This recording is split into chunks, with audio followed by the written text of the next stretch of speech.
বিসমিল্লাহির রহমানির রহিম। আসসালামু আলাইকুম বন্ধুরা, আপনারা সকলে কেমন আছেন? আশা করছি সকলে ভালো আছেন, সুস্থ আছেন। আলহামদুলিল্লাহ, আমরাও ভালো আছি আল্লাহ তাআলার অসীম রহমতে। তো আজকে আমি রান্না করব এক ধরনের শাক।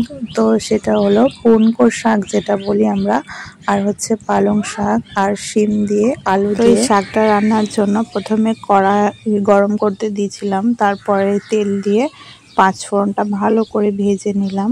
এরপর আর তেমন কিছু দেব না। এরপর আলু, কাঁচা লঙ্কা আর শিমটা দিয়ে সুন্দর করে ভেজে নেব।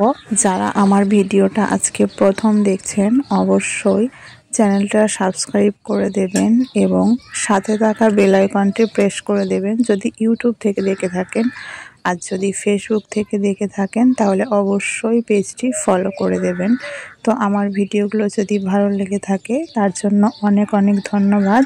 আর একটা অবশ্যই কমেন্ট রেখে যাবেন। তো আপনাদের একটা কমেন্ট আমাকে একটা ভিডিও বানাবার জন্য অনেক বেশি আগ্রহী করে তোলে।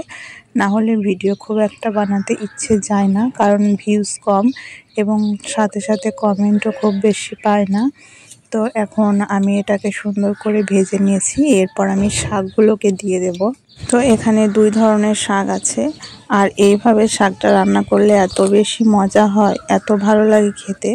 তো এখানে শাকগুলো দেখে মনে হচ্ছে অনেক শাক, কিন্তু কিছুক্ষণ পর একদম কমে যাবে। তো শিম আলু দেওয়ার জন্য শাকটা অনেকটাই হয়েছে, সবাই ভালোভাবে খেতে পেরেছি আর এর স্বাদটাও অনেক সুন্দর হয়েছে। তো আমি তো এবার এভাবেই শাক রান্না করব। আর আপনাদের যদি রেসিপিটা ভালো লাগে আপনারাও এভাবে শাকটা রান্না করতে পারেন, অবশ্যই আপনাদের কাছে ভালো লাগবে। শাকটা যেহেতু আমি গ্যাসের চুলায় দিয়েছি তার জন্য আমি কিছু কাজও করে নেব, শাকটা হতে থাক। তো এখানে আমার ছোট্ট ছোট্ট মুরগিগুলো চড়ছে, এটা হচ্ছে মোরগ।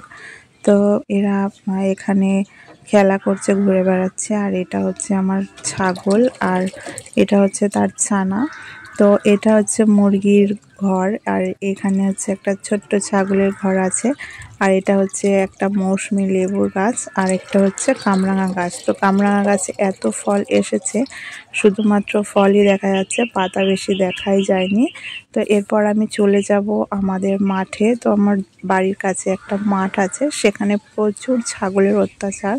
যেহেতু ধান কেটে রোদে শুকোতে দেওয়া হয়েছে, তো ছাগলে গিয়ে এত খেয়ে নিচ্ছে। তো এখানে আমার হচ্ছে একটা সবজি বাগান, আর এটা হচ্ছে ফলের বাগান। আর ফলের বাগানের সামনে হচ্ছে সুন্দর একটা পুকুর।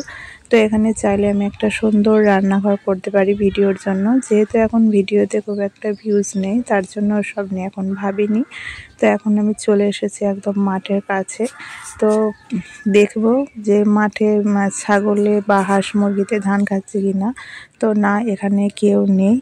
তো এখন চলে যাব শাকটা দেখতে, যেহেতু রান্না চাপিয়ে দিয়ে এসেছি। তো শাকটা হয়ে গেছে, আর সামান্য একটু জলটা মরে গেলে শাকটা হয়ে যাবে।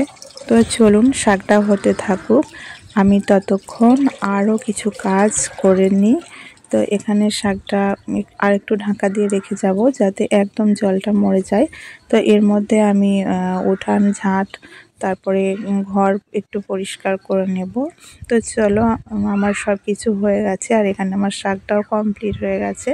তো শাক রান্নাটা এত সুস্বাদু হয়েছিল আর খেতে অনেক বেশি মজার ছিল। তো এই রান্নাটা করলে মাছ মাংস কিছুই লাগবে না, এটা আমার মনে হয়। তো আমার বাড়িতে আমার হাজবেন্ড, আমার মেয়েরা আছে, তো তাদের তো লাগবেই, তারা শুধু এই সবজি দিয়ে ভাত খেতে পারে না, কিন্তু আমার এই সবজি দিয়েই ভাত খাওয়া হয়ে গেছিলো।